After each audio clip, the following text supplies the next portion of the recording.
For God's sake, you must always have a safety meeting, my friend. All right. Jordan, welcome to the rec room.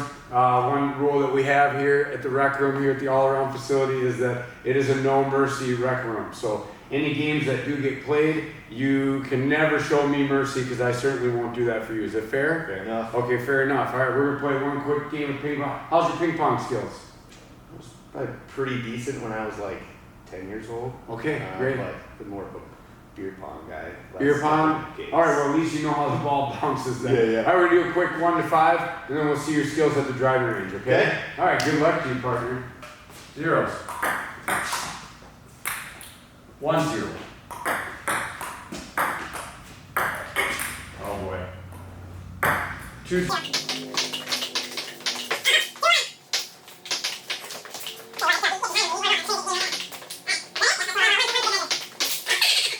Good job, sir. Thank you. I appreciate the challenge. Yep. Let me ask you, with a nice top flight house driver and our simulator, right? Now I'll give you this, right?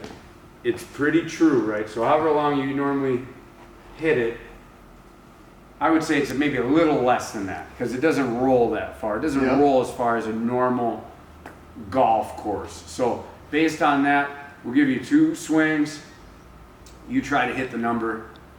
If you hit the number, we're going to send you home with a nice little all-around care package. Okay. 2 swings with the driver. Yeah. No warm up. Actually, if you can get within 10% of the number. Okay. Got it? Yeah. Okay, what's the number? 230. Okay, that's fair enough. 230. Let's go right-handed or left? Right-handed. He's the righty. And I just want to warn you, these are premium top flight. I mean, some of the best that top flight makes. So the gamer Yes. top flight shaft. Yes, exactly.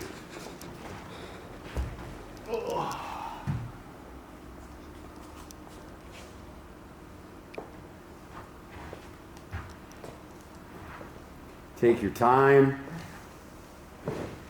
Nothing to lose here. And only something to gain. Right. That's a good swing.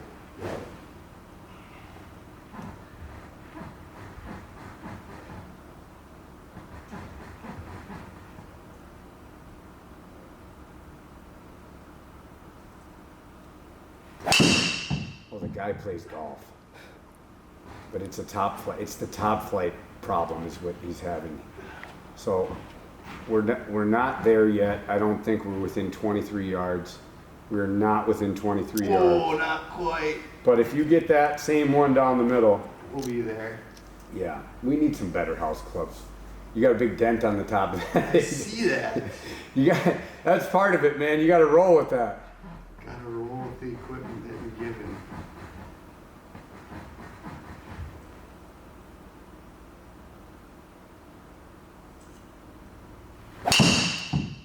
Oh. Just a little push.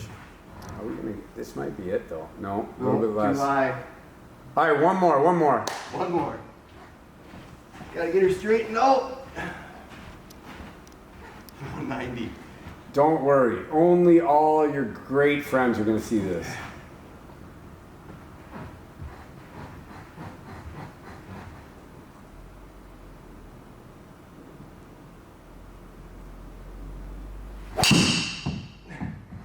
Well, Can't get her one straight. thing that No. you are consistent. All right, I'm gonna see. I've never tried it myself. I'm gonna try it. I'm gonna see if I can do it. I don't think I can hit this top flight very well. What's your number? I'm gonna go with 230. I'm gonna go with the same. I think that's ideal. I'll be happy if I can flush this club.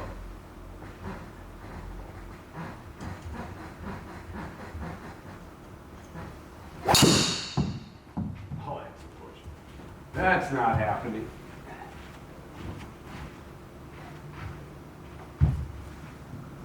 I get really scared if I don't have a glove on Yeah. because I have That grip is kind of slippery too. I was kind of grip. feeling that in my left hand. Oh my gosh! Last thing you want to do is lose this stupid thing. You know what I mean? All right, ready?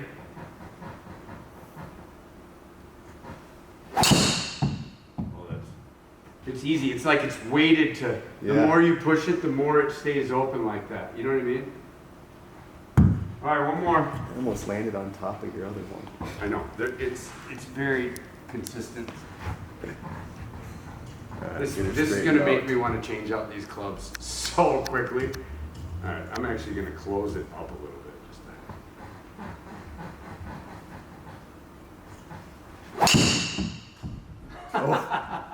Overcomp. Yeah, exactly. All right, well, that's the golf segment. Let's head upstairs, sit down, crack one of these cold ones, and have a good time. You go to warm yet? We're on? Sweet. Awesome. Jordan, glad to have you here sitting with me in the Whiskey Lounge for a safety briefing. You were just saying, how many times have you been on radio or TV recorded? Not anything? Not a once? So this is the first time for you? Yeah. Well, great. This is our very first safety briefing. So having you be a part of it is great. And I've been meaning to get to know you better. You just recently joined us at in our PVC group, correct? How's that going for you? Good. I like it. I like it a lot. I was pretty busy this spring and didn't really set the time aside to start doing one-on-one, but I've been catching up the last couple weeks here. And yeah, I really like it. Really good group. Yeah, I'm pumped that you guys welcomed me. It's different. PVC, reason why I decided to apply and graciously they accept it. It's not the same as your ordinary networking group. I don't know if have you ever been to like some of the other networking group? I haven't been to a BNI or anything like that, but I mean, as owner and chief everything, you know, business development has always been my number one responsibility, and I've always been really involved with professional orgs and stuff like that. So done lots of like networking type stuff, a lot of professional organization type stuff, but never something quite like this. That's like a, you know, an intentional extension of the network. Yeah. And I mean, couldn't be better so far. Yeah. I look at it like, well, PVC is obviously intentional networking to try to extend your marketing team.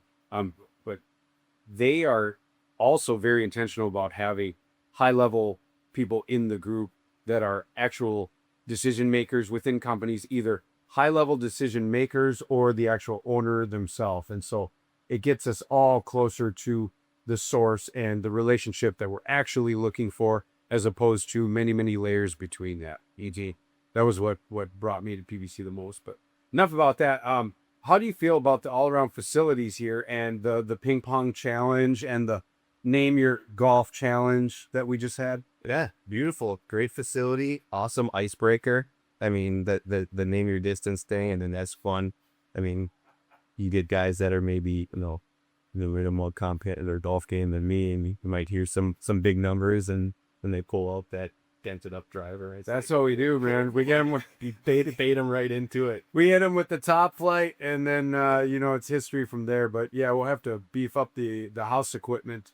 So no, glad to have you on. I mean, it's again, this just provides a unique experience so that we can get to know each other better. This will be something memorable that we could take with us and hopefully use the content for something if we want to. If not, oh well. But so speaking of commercial facilities, right? You're the owner of G4 Construction, and that's what you guys do, is right? It's build commercial facilities. Yep, I'm the owner of G4CM, G4 Construction Management. We're a light commercial construction management general contractor. We've got a couple of kind of niche verticals. Fast food restaurant construction, QSR. That's our main jam. It's about 70% of our revenue, and we build ground up and remodel, big remodel, small remodel, you name it, fast food, Subway, Taco Bell, a lot of the coffee brands, Caribou, Starbucks, Seven Brew, Culver's, McDonald's, all over the Midwest. Right now we got projects going on in Omaha, Sioux Falls, Des Moines, a bunch in Wisconsin, plus stuff in the Twin Cities here. I mean, our office is in Mahou, Minnesota, so far west metro. But yeah, we do that. We've got another kind of quirky niche. We build a couple of funeral homes.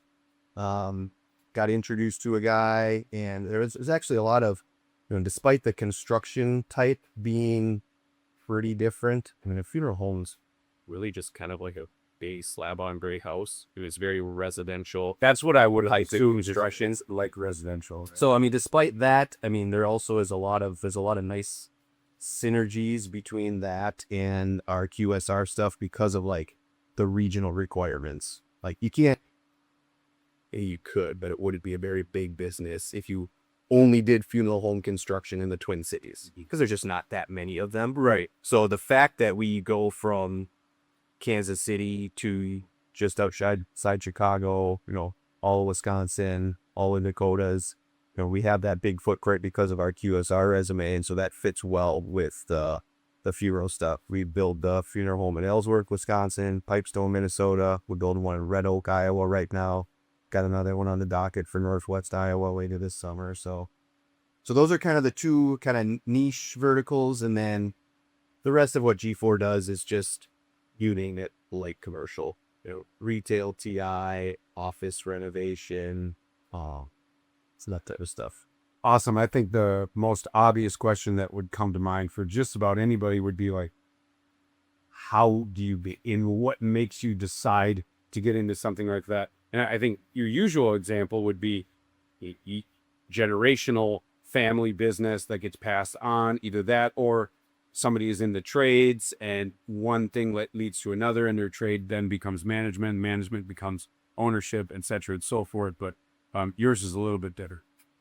Yeah, I mean, how I got into construction or construction management is kind of not that cool of a story. I was a junior in high school at parent-teacher conferences with my mom, and one of my favorite teachers from Sartell High School was the guy named Julius Adams, and he was the one that taught like shop class and cabinet making, and Sartell at the time offered 2 like AutoCAD classes. And I liked those classes, and I kind of thought that architecture might be a cool, career path. And we were just sitting there at parent-teacher conferences because kind of, shooting shit with Mr. Adams, and he asked what I was thinking for college and where, and it's kind of directionless at the time. I made that comment about architecture, but I don't know, it's not really all that creative or artistic, so I don't know if that's a good fit.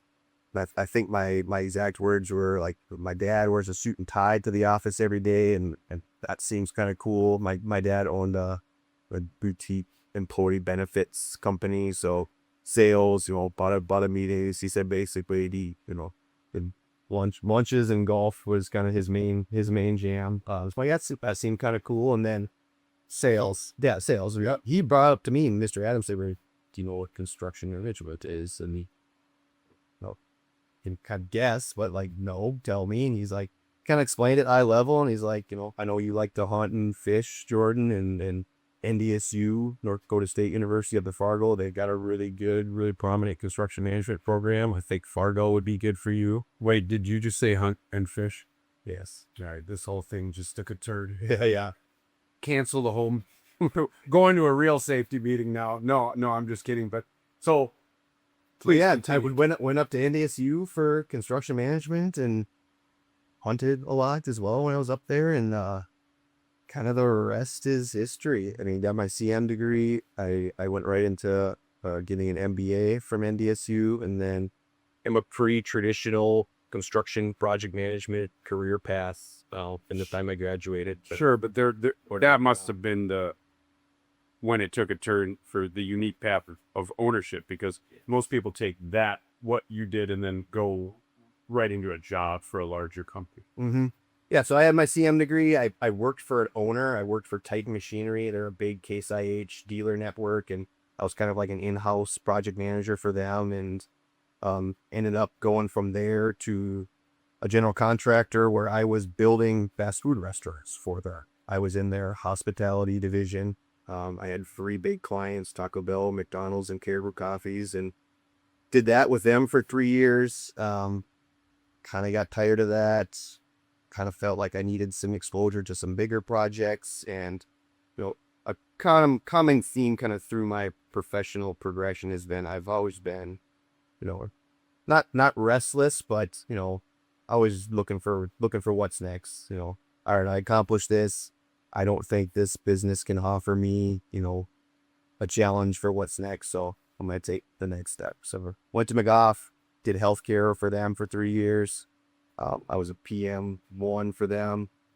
Got an opportunity to go be a general manager for a company called Rice Companies. I was out in Glencoe. And then from that point, I got introduced to the person I ended up buying G4 from through a couple of different mutual connections, and we really just hit it off. It was kind of the fall of 2019. I was looking for what's next again. Things were good with my current employer, but business ownership kind of appealed to me. And here's this company, this small company that specializes in building fast food restaurants. I had a history doing that for 3 years with Norson, and then when I went from McGough to Rice Companies and I was general manager, now business development and sales was one of several things I was in charge of as the general manager of that office. And I actually called on some clients of mine. They had remembered me as fondly as I had hoped, and I was doing some restaurant remodels for Rice Companies. So I just had this kind of big client wing, and now I have this opportunity with G4. It wasn't that hard to bring this client over to Rice Companies. Maybe I could do this. And there were several things. Obviously, the restaurant thing was a large appeal because I had that net worth and had that experience. The company that I bought was very small. It was him. He had just 2 employees. He had a couple of clients, a big Burger King franchisee, Culver's franchisee, and Caribou. And really, however many restaurant projects for those 3 clients he himself could bid, win, run.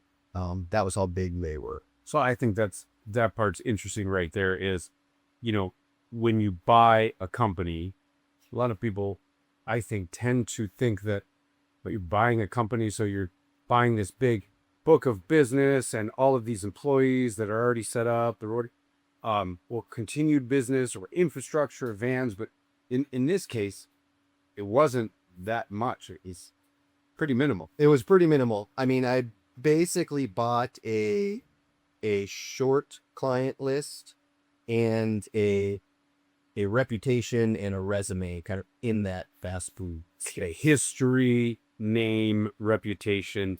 So that way you didn't have to start with clients by saying, yeah, we're a startup.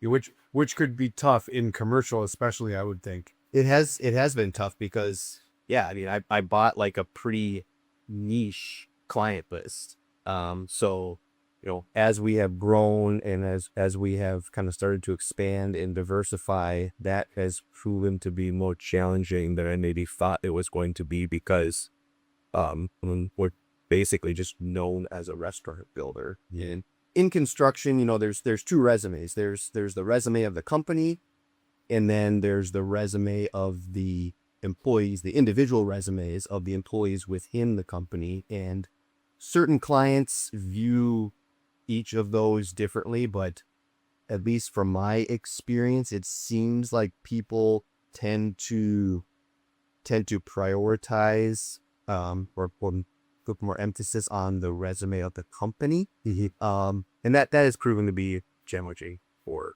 G4 as we've grown and let's start to diversify and there are just the broader metro space. So you mean the decision makers aren't always just basing the winning bids off of price only? It really gets more into a lot of other stuff. Yeah. I mean, that's a fully loaded question. It very much depends on the type of project and the type of client.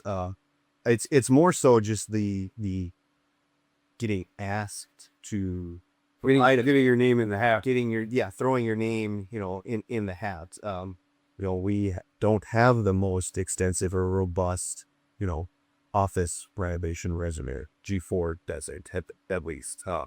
My project executive, Jeff, has an extensive resume doing that, and that has opened some doors for us. But at the same time, if you're orders or a client looking to do an office remodel, right? I mean, then the G4 is not synonymous at all with that quiche construction space because we had not done a ton of it yet. Interesting. I didn't know how much in that space the branding or you know, history, reputation, kind of name awareness mattered.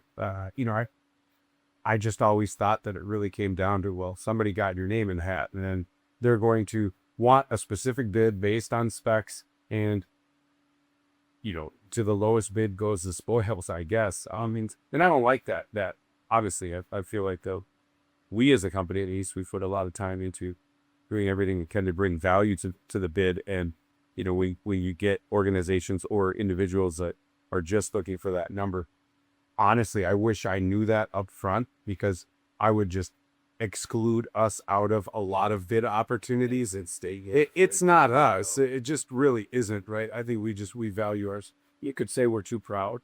You could say whatever you want to say, but we're just not chasing the bottom. Really quickly, restaurant niche construction. So there's a guy, I know it's gonna seem weird, but I just met a guy yesterday, and I want to know if you know him. I played 9 holes at Windsong yesterday because I had nothing better to do at 7:30 in the morning. And his name is Jason Krodzinski, and he works with, they are a Bolter. Yeah. Okay, so Bolter's a big kitchen equipment. Sweet. Oh, maybe they, I don't know if they manufacture it. Flynn made it sound like Maybe they do make some of their stuff, but they do a lot of, we work with them a lot. he said you would know his business part. Oh, absolutely. Because I brought you up, and I'm like, I'm getting with him tomorrow, and like, this is so cool because now I have something to talk about. Sure. Something more. We know Bolter very well. Okay. A lot of times the communication with Bolter, especially on our QSR side, is more from like the corporate, like either the franchisee or like Burger King corporate, or a project management company, and so they'll coordinate the equipment delivery and stuff. But on some of the smaller kind of because we do some like one-off restaurants too. It's not all chain QSR. Yeah. So we work with Coulter a lot. Yeah, they had brought up one of the chain outfits that you do some work for, a regular builds for, and he brought up that they have a relationship and that you would know his business partner because that particular chain you guys are working with goes on. So I thought that was real interesting, and they are extremely niche. They are niche, or how do you want to say? I don't even know how to say that dumb word. Niche. I bounced back for myself. I'm on niche. Right? Are you on niche? All right, we'll go with niche. Nick says niche all the time, and I cringe. What? Why? Anyway, so they are niche. They are the actual kitchen equipment contractor. So bring, deliver, handle, put together, assemble, design for the actual kitchen part of the restaurant. The kitchen portion of the restaurant. Yeah, they're a big designer and supplier for sure. And then they do a fair amount of install as well. Well, I think it'd be really cool if we got on the course with Jason asking to bridge his business partner as well, and at least there's some synergy there. Whether or not you guys benefit from knowing each other more, it's always cool to golf with people you can really, and he's a pretty good stick too. Okay, don't tell him I said. No. So anyway, continuing on. So you got the opportunity. I noticed something else. You said that you had started to got along with and built a relationship with the existing owner of G4 at the time. That's different, right? Now a lot of people start to get to know the seller of a company. Yeah. So I knew of him previously. Actually, when I did that stint with that other contractor earlier in my career, I would bid against this company called G4 on these Caribou coffee projects. And then, so I got introduced to him in the fall of 2019. And, one of the things that really piqued my interest was his comment to me right away from the get-go, like, hey, Jordan, I actually don't want to retire. I don't know what I would do. I'm not ready to go and sit on my boat all day, every day. But I just don't really want to be a business owner anymore. I remember his words, and I don't know. I'm not gonna say I took it with a grain of salt, but I was young, done, full of ambition, man. I'm not that discriminating now, but he said, you will come to find out that owning a business can be very rewarding, but it can be very difficult. Sure, you have to deal with all the crap, all that problems, and like I've been doing this for 40 years. He'd actually started another contractor with his brother when they were fresh out of college. They grew that company to a decent size, and they split about 18 years ago. And then Dave started up G4. So we got to know each other kind of that fall. And it was baby steps. He wasn't pushing me. I mean, I was 32 years old at the time. Kind of thought that owning my own construction company was in the cards someday, maybe not quite this early in my career. But there was just a lot of things that I really liked, and I just found that it's about, hey, I'll stick around if you want me to. Obviously, the restaurant thing was a massive appeal to me. I just had that sales win. Felt like I could very confidently bring that client with me to G4. And then the size too. I mean, size, i.e. like cost to buy. Affordable. Yeah. But it's funny, when we walked in, we talked about kind of the history of you guys buying this building with COVID. So I'm skipping over a bunch of the details of what happened there, the back out of 2019, early 2020. Sure. But it's like late February of 2020. In my mind, from my recollection, this is still pre-COVID. But when I'm telling this history, I always add this detail. My first recollection of COVID was Super Bowl Sunday of 2020. They're sitting around the TV. If I in-laws, some people this FUBA, look at China, Zika bad, blah blah blah. So whatever that is, Super Bowl is usually somewhere around February 20th. Yeah, like that. So anywho, It was about to get heavy. it was about to get heavy, but it was still pre-COVID in my mind. Right. And David and I had been going back and forth kind of all winter, and I've got some kind of personal consultants, and we had agreed on the price that I was going to pay for the business. I was just still trying to figure out how I was going to buy it, how I was going to finance it. And this is late February here, so like spring's a knocker. And I had just gotten a bid request for a ground up restaurant from that client, that one that I had the history with, or that I brought with from the rice companies. And it's like, all right, if we're going to do this, we probably need to do it. Like, it's either going to happen or it's not. I mean, if I bid this job at my employer at the time and win it, and then you take this opportunity with G4, like, it's just going to get nixy. So on a handshake, like literally a handshake, I agree to go and become his employee. And Jordan, you just got to figure out your financing, and we're going to target April 15th as a closing date. So my first day working now for him is Monday, March 9th, 2020, which is like executive order and goal. Yes. So here I am, 32-year-old. Actually, I just turned 33. Apocalypse day I one. just agreed to buy a business that specializes in building fast food restaurants, and lo and behold, all the restaurants are closed. Shutting down. Yeah, what did I just do? Couple things happened pretty quick though. The way I mean politically, my viewpoint of the pandemic at that time, and even now, this is a bunch of media and politically fabricated malarkey. Well, you just didn't know who to trust. I mean, it didn't matter where you were politically. You just felt like you couldn't trust any source. Right. And you couldn't believe. We're in denial. Like, this is really happening. You're really going to shut down society. Exactly. And Nuts. this is not happening. Like, this is gonna blow over. The 2 weeks to flatten the curve. Like, we're not shutting down the world for some food bug. Yeah. All little did we know. All of those reasons, all of those reasons and beliefs that I had at the time kind of led me to stick with it. Yeah. All those reasons why you made that decision at the end of February are to be there again. Yeah. It might not be March 10th, sure they're there again, but end of March or what have you.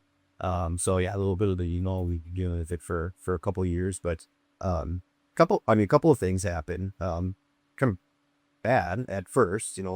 We started to hear from our clients, hey, we're pausing construction when we want to wait and see if people's dining habits are going to permanently change from this. But then the next thing out of their mouth for a lot of them was, but have you seen how many people are in our drive-throughs? Oh, totally. Well, all of your, Maynards and whatever, Applebee's and your traditional sit-down restaurants, they were completely closed for 74 days or something like that. It wasn't safe to go in and eat anymore, but it was completely safe to go through the drive-through. Yeah. So our fast food clients, I mean, a lot of them made out like a band. Yeah. Factory might be Real quick, I just want to comment on that. One of the things that stuck with me about the pandemic, and I know that isn't what this is all about, but so here we become this pick up food habit. Like everybody starts going to their local restaurant that you want to support because they need our support, right? And you're picking up an order. Hey, I'd like to get a to-go order. So all your favorite restaurants are now really, really dishing out the orders out the front door. And so here I am supporting some of the local restaurants. Well, when things get totally back to normal, I'm still in this, I like to go pick up food and bring it home thing, right? And I call some of my favorite restaurants and they're like, oh yeah, no, I'm sorry, we're so busy, we can't do any pickup orders. And I'm like, are you kidding me? Dude, I'm the guy that would come every Thursday and Friday and pick up an order, keeping you guys in business. And now you're telling me you're too busy to take. I don't really feel like any certain way against them. I just thought it was really funny how quickly that whole thing flipped. Like we went from we need this business to survive to, but no, that was such a crazy time. And what it did to I don't know how old are your kids right now? 8, 5, and 3. 8, 5, and 3. Okay, so luckily they were in really like pivotal stages in school when that was all going on. They're still young and still just picking up the basics, right? Mm-hmm. Where my kids are like in the junior high school, graduating ages, and really need the social interaction and really do need normalcy at school. And they're keeping us at home. And I mean, have you seen the stats nowadays? The kids are dumb. All these kids are dumb. All the COVID kids are just stupid as can be. No, I'm just saying that because soon as I was Well, my wife's a high school math teacher, so so you experienced it firsthand. She really did. And she worked. She was what age was she teaching? 9th and 10th grade. Oh, right in the middle of it. Yeah. What did she have to say about it? Sad. Very, very sad what it did to kind of the development, kind of the social development of a lot of the kids, kind of specifically in that, middle school, early high school age specifically. Firsthand, right? Yeah. So anyhow, please continue. So right then and there, world's about to end, COVID's going, everything shuts down, but then your customers are like, hey, have you seen do you remember the Dairy Queen line in Delano? The Dairy Queen's we live in a small town, Delano. It's one of the only restaurants at the time. Now they have a Culver's there and a couple others. But at the time, Dairy Queen was the only one open, and they didn't have enough space in their parking lot to support how many people wanted to eat there. And people would wait over a half hour to get their food at Dairy Queen. Anyway, yeah. May 5th, so Cinco de Mayo was on a Tuesday in 2020. Cinco de Mayo, Taco Tuesday. A big Taco Bell client of ours, that was their single highest sales day ever. And that was drive-through all of it. Wow. So, yeah, I mean, they put 8,200 tacos out then. That is something like that. But yeah, the couple just kind of got the way I'm the Taco Bell absolute fanatic. That this number 6 beef supreme, no sour cream. Pull out if you really is the Taco Bell. Yeah, if you ruin it with sour cream, boy, man, it just ruins my whole day. Anyway, go ahead. Thoughts on Taco John's? I do think that Taco John's meat is better. It's just, it has more flavor. something about them charging me more makes me feel better about the taco itself. Sure. That as well. And the potato olays are outstanding. But outstanding. Yeah, it's but it's a little rich, right? So I couldn't do Taco John's all the time, where Taco Bell is bland enough that I could probably eat Taco Bell every single day of my waking life. Okay. I could. I'm not saying it's good. You should. Yeah. Just because you can doesn't mean you should. But thank you for that question. I appreciate it. Absolutely. I need the back and forth. Absolutely. Otherwise, it's just me just drilling over and over. Yeah. All right. So, and then after that, Yeah, just caught a nice kind of post-COVID wave in that QSR space. I mean, QSR is quick service restaurants, like what the fast food industry prefers to be called. but wouldn't you agree that there's levels to the, fast food to me is like your McDonald's, the Burger King, your, your major, it's like sports. You got your 4 major sports, you got your 4 major fast food restaurants, but McDonald's and Burger King got to be right up there. Then there's, to me, the next level, which I feel a little bit better about eating at. So like a Chipotle. Yep, or even like a Crisp and Green. They're kind of like the fast casual. Yes, kind of middle ground of the Panera, the industry. even though they're dead to me. He's sorry. Panera's dead. They can't do Panera. There's reasons. I can go over it another time. Like, anytime you'd like, I'll tell you that. And then like noodles and all those types of places. I feel better about not a full sit down restaurant. Yeah, it's you're not sitting down at the table and somebody's coming to take your order. Yeah, it's usually like either a walkabout or something like that. Yeah, and I think that would be considered the fast casual space. These are designed for efficiency, Yep. right? Yep. Having people come in, it's comfortable, but it's don't get too comfortable. Get in and get out. Right, and get out. Yeah, yeah. Whereas the true QSR is almost more so designed for speed. It's trying to get as many people through the drive phase. And we do both. We do both the QSR and the fast casual. Do you think AI is going to take all the jobs in the QSR space?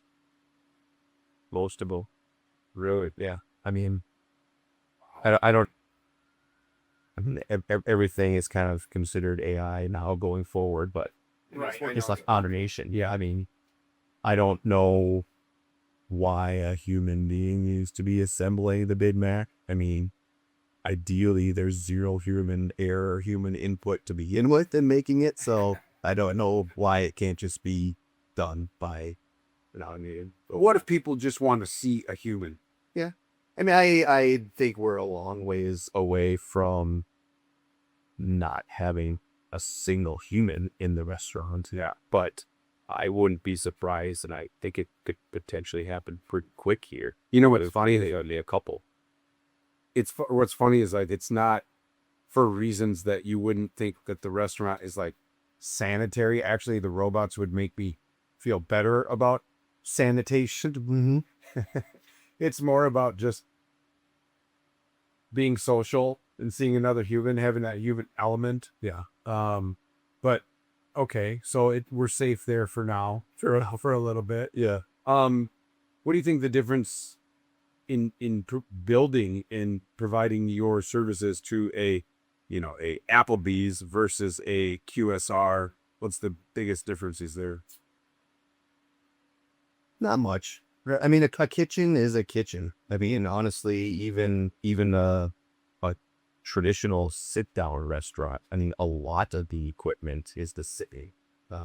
So not a whole lot. I don't know, the QSR space, they're usually these big brands, right? So we fit well with them because of our background and our kind of deep resume. I mean, they like that they can count upon us to understand kind of the requirements that they expect for the quality, price point, timing, schedule-wise. Whereas some of those like the traditional sit-down restaurants, it's a lot more custom. It's a lot more handholding's the right word, but it's a lot heavier lift on the management side because it's not a vetted out, repeatable concept that's been done over and over and over within the cadence worked out. It's a lot more of a custom product. Cool. And not that we couldn't do that. That's not our bread. Just depends what you need, right? Okay. Because we got to get into some fun recreational stuff and get through the business stuff. But one more really important business question, actually two more. If someone were to be watching this and you want to leave them with something about G4, we want to make sure that they at least know this about G4, what would that be? If you have aspirations of being a multi-unit franchisee, specifically QSR, but even not just restaurant, any sort of franchisee, and your aspirations are, outside of the Twin Cities, especially, we are the perfect contractor that is our jam. Building for a client in Minneapolis and building for that same client in Sioux Falls and building for that same client in Des Moines. That's what we do. There are very few contractors, if any, with a resume or experience level even close to G4 in that space. With that mobility, Yeah, you can count on us. We have the subcontractor network to cover that entire geography. We understand the price point. We understand the schedule expectations. You really should be talking to G4 if that's what you want to do. Yeah, it sounds like you guys have the capability to do the big level contracting stuff, but with the serviceability of a personalized service of a owner operator, smaller business that you can talk through the decision maker and work. You don't have to cut through all these layers of bureaucracy to get something to happen. Yep. I can relate to that a lot, and I respect that a lot. Last question, business related, that I have for you, unless you can think of anything, but which QSR chain is your favorite to be at? And I know I may be putting you on the spot. I don't want your customers to get mad at you, but I think they have bigger things to worry about than Culver's. Which lunch? Culver's. Yep. Tell me why. Quality, definitely food quality. I think they're in the burger wars. I think they're right up there at the very top. And Culver's has done a really nice job of being fast food, but also like being community based. I know. I did know it's even local. I mean, they're big, nice restaurants. Most brands, a lot of brands, if not most brands, they're reducing the size of their dining rooms. They're really trying to hammer down efficiency. Let's get more people through the drive-through. Let's get them ordering on the app and grab and go. Culver's kind of going the opposite way. Like, no, we want TVs in the dining room. We want you to come hang out. We want to be part of the fabric of the local community. They'd be the ones to not put the AI robot in. Totally. Yeah, I would totally expect them to be one of the losts. Did you have a hand in on the Delano corner? I did. We built that one. Really? That is so damn cool. Now I'm going to put this on the community post in Delano, so they know that G4 had their name on that build. We really do like that. It's also next to a good sports shop that I've gotten some hunting equipment from, which is where I want to go. I want to go next. I want to talk family. I want to talk recreation. I want to talk fun. The reason we do all of the stuff we do professionally is so that we can feed the personal side of our lives, which is our family. So, father of daughters, correct? I am a father of daughters. Yep. Camille. Girl dad. About to be a third grade. Girl dad. Girl dad. That was terrible. There we go. Got nice for a sound effect. There we go.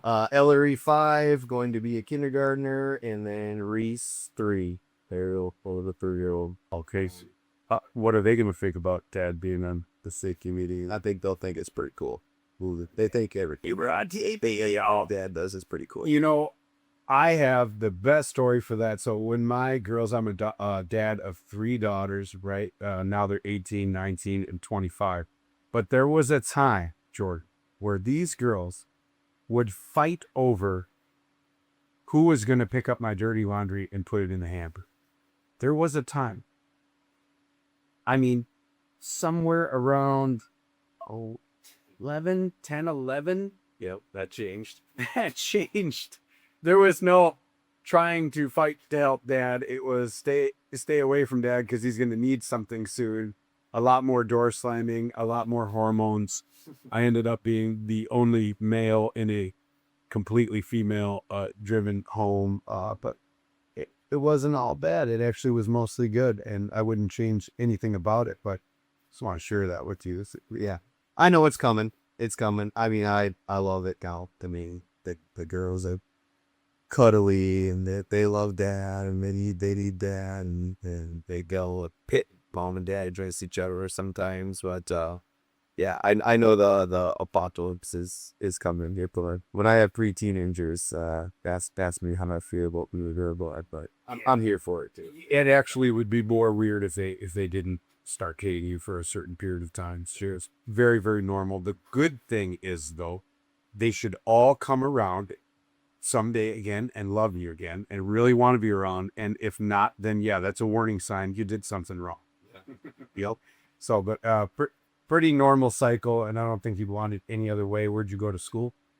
I went to Sartell High School. Sartell? It's in Minnesota. Yeah. Up towards St. Cloud. Yep, on the north side of St. Cloud. North side of St. Cloud, absolutely. So Sartell High School, and until what year did you live in that area? So I graduated high school in 05 and then went to NDSU. Okay. And I lived up in Fargo for 8 years. Got an undergraduate degree there, construction management, and in MBA from NDSU as well. And I've been down here there in cities ever since. So Sartell is a small, it can be. Yeah. Small town, right? Smallish. I mean, I think it was maybe 11,000 back then. So like a suburb, but still away from the metropolitan area. Yes. It's a suburb of St. Cloud, if there was such a thing. I mean, I graduated with like 210 people or something like that. So Is your wife glad on that Sartell? nope, she's a city girl. She's from, or it's a suburb girl. She went to Minnetonka. Yes, you did. Oh, okay. Yeah, I went to Cockton's Duzongo. Where's it? Okay. Oh, a lot of them for some reason. Whatever. Bounce around a little bit. It's fine. We made it here. We saved here first. Yeah. Exactly. So, how'd you guys meet? Mutual friends. Couple of my good high school buddies went to St. Thomas. Kayla went to St. Thomas, and met her through them in college. He wasn't the biggest fan of me in college, and I probably the daddy there. And then after college, I shaped up a little bit, and yeah, so met her, kind of hanging out with them. Just remember, right? There's something about us that they loved the crap out of when they met us. Yep. And I believe their goal is to form us into something different. Sure. That is more tamed and more in line with the plan, right? Yeah. The reproductive fatherly responsibility plan. But we as men, and I'm a big advocate for positive masculinity, Jordan, just so you know. So, all right. The longer we're friends, the longer you're going to know this. We can't stray too far from that primitive nature that we have. We still have to be able to play as boys and celebrate as men. And, you know, I think my buddy, Scott, we'll just say Scott. I don't have to say his full name, but, you know, he ended up divorced. So probably not the guy you want to listen to. Okay. But he said that in his swipe right, swipe left dating profile, whatever, he said, like, just remember, all the things that you love about me now are going to be the things that you hate about me later. So you better just get used to it. All right. Showing his true colors right from the get-go, I guess. Be yourself. I think that when they say, like, oh, I'm working on him, that's good. You want to be in they're still working on me state. You know, he's rough around the edges, but I'm working on him. You don't ever want the work to be done. Sure. Yeah. Because then bored with you. They're bored. And you're driving the van, you're driving the kids to soccer. Yeah. Just fully neutered. Say 100%. That's what I was trying to say. I'm so glad you got it out. So marriage is going good though. Yeah. Good, great. You got three beautiful daughters, and he works good, life's good. What do you two do for fun, just yourselves? Not as much as we would like because of the three young daughters, Sure. but we'll go golfing every once in a while. I don't know if I would say that. She likes to golf. She tries. She doesn't really golf without me because her perspective is, well, if I get 2 hours or 4 hours away from me and the kids, I want to go do something that I actually like, not golf. Yeah. But we'll golf as a family, or Kayla and I will golf together. I like going out to dinner, and that's honestly, you remember those days. I mean, you got 3 young kids in there. Isn't that much time for just you and mom alone? So Sure. we'll try and get out for a nice dinner. Let me see. That's probably kind of one of our favorite things to be.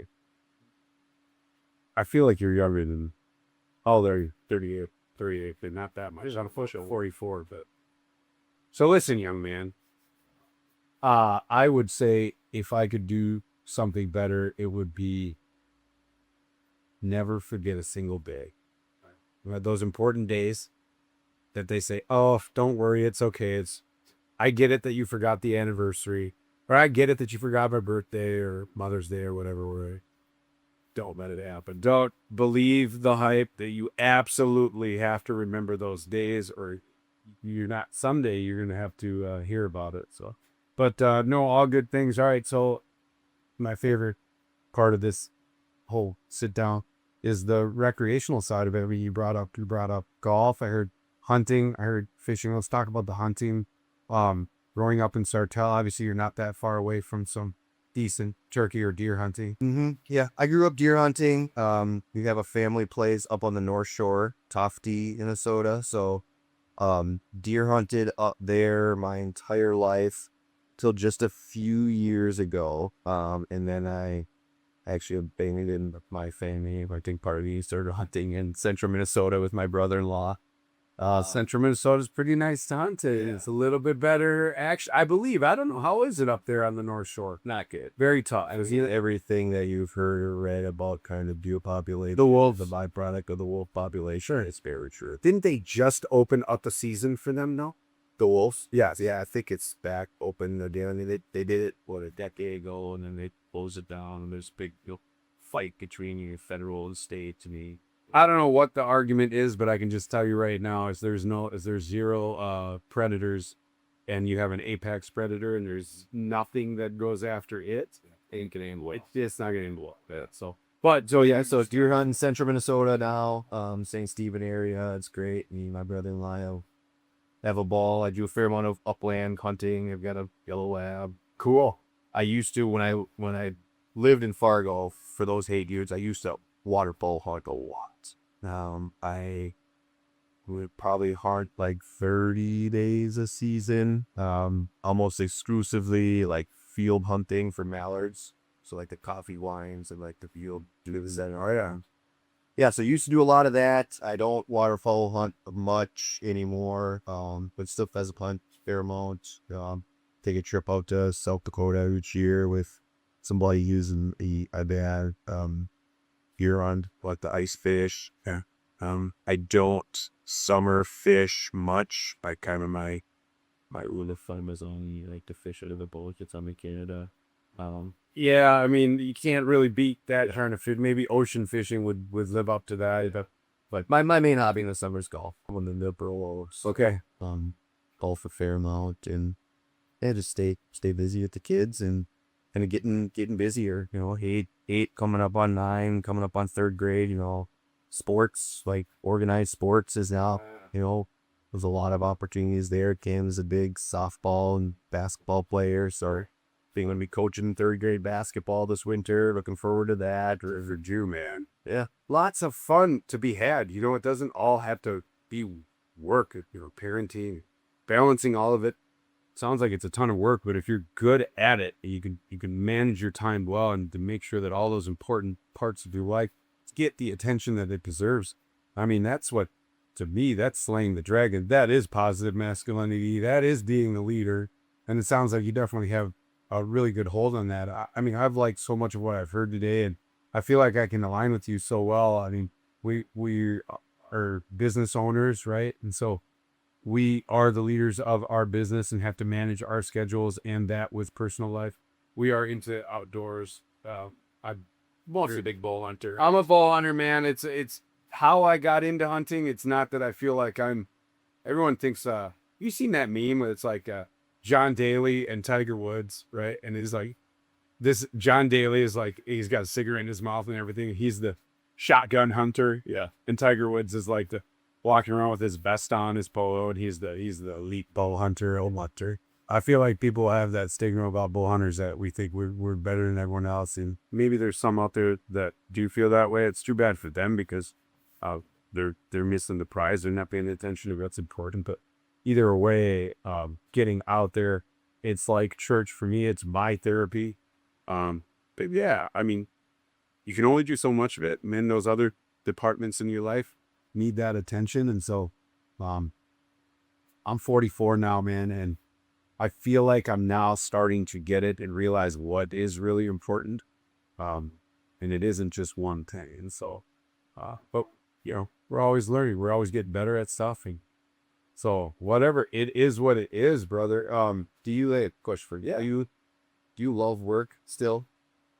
Yes, I do. I absolutely love being the leader of the business and relying on others' expertise and being the guy that moves the chess pieces in different directions, as well as this kind of stuff, building relationships. Do I love going over financials at the end of the year? Do I love going over a marketing budget? No, those things are getting, it's run its course, right, Evie? And I think that we have something inside of us, just a nature to want to move on from things like, okay, I've done this for this amount of years. I don't want this to be what I do until the day I retire. I need diversity. I need to switch up. Bigger, better, less of me for more money, right? Yeah. And then give those opportunities that come up as a result of that way of thinking to other people, delegating and elevating, right? But there are times, ebbs and flows in business, where you're not elevating, you're actually shrinking a little bit to preserve what is. We're having one of those years this year. We're 4 employees less than we were at the beginning of the year, maybe. And maybe next year we'll be 10 more employees than we are this year. Who knows? But I like that part of it, but there are parts to being in business that I'm just ready to give that opportunity to somebody else. And with that comes a paycheck as well, right? So part of my paycheck would go to that. I really love this whole idea of documenting experiences, documenting, filming the podcast, right?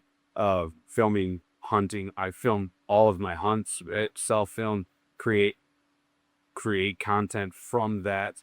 It hasn't gone anywhere. It hasn't taken off, but I'm doing it as if maybe it could one day if we really got serious about it, right? So I have thousands of hours up in a tree with camera on. And Well, it seems like this media thing has always been inside, right? And between filming your own hunts and you guys had a radio show for a long time. I mean, have you always just liked having the microphone in front of you, or? no, I just think that it kind of doesn't even exist, right? It doesn't. The camera, the radio, doesn't matter to me, right? This matters, what we're actually doing. That's why it is kind of hard. It's hard to. I go on a lot of trips by myself, hunting trips, right? Mostly hunting trips. And I want to record things. And I want to record some of the people I meet along the way. Because some of these small towns, you meet some characters, certified characters along the way. But I don't like being the guy that's holding onto my phone or holding onto a camera, right? So short of having a dedicated camera person, it becomes pretty tough. And I also don't like intimidating people with the feel of they're being recorded, right? That whole, hey, just, I have a camera running thing. People all of a sudden clam up and they get all weird about it. Or maybe that's just head trash in my head that they don't feel weird about it. but I don't want to be disrespectful about that. But there's so much more that I would capture. But once I can kind of beat that or figure out how to beat that, or finally just get campers, yeah, this is cool. This is fun. This is the encore presentation, buddy. This is what's next, is just see where it goes. Here's the cool thing. It doesn't need, this is what's, we don't need it to succeed. We don't need, I want the likes and the followers. I want to know that it's actually being shared and enjoyed, right? Easy. But it's not pivotal to success or anything like that. So it's it. Cool. That's cool. This is fun. I like that. This is like I said, first time doing this, and it feels natural too. Like we just sitting here having a conversation. You did a great job. You did a really good job of just blocking everything off, man. We'll have to do so. Next meeting, let's go to the real golf course. How about that? Yeah. Mine shut down for a couple weeks. They're doing area. Yep. But the mine shut down for 2 years now. Burl's going under a big renovation. I mean, we have 12 holes that we can play. Okay. But we won't have a full regulation course again until sometime in 27. Are they doing it 6, 6, and 6? No, it's not like that. They're building, sorry, we have 13 holes open right now. They're building 3 new holes on like a 6 acre piece of land next to the course. They're building short course right now too. So I don't know. I think they've said they're going to try and have like 11 holes open at all times. But it's also kind of dependent on Mother Nature and depending on the destruction schedule goes. So it's going to be awesome this time. I'm looking forward to it. Yeah, that's very, very cool. I mean, it'll be top notch. Is that a point, right? Where's Burl? Just on the north side of now. Up then. All right, sweet. Nice and close. Yeah, close. You're a neighbor here, man. Yeah, we live just west of Mound, out in Little Trista, just north of St. Paul. Yeah, all right, no excuse, man. Let's get it going. We can do home and homes. We'll start at Winsong, or we won't head over to Burl. We'll wait on Burl. We'll wait up. Yeah, we'll go from the south course at Winsong to the north. There you go. All right, boss. I appreciate you. Okay, you gentlemen pretty much killed it. We get it done and we do it right.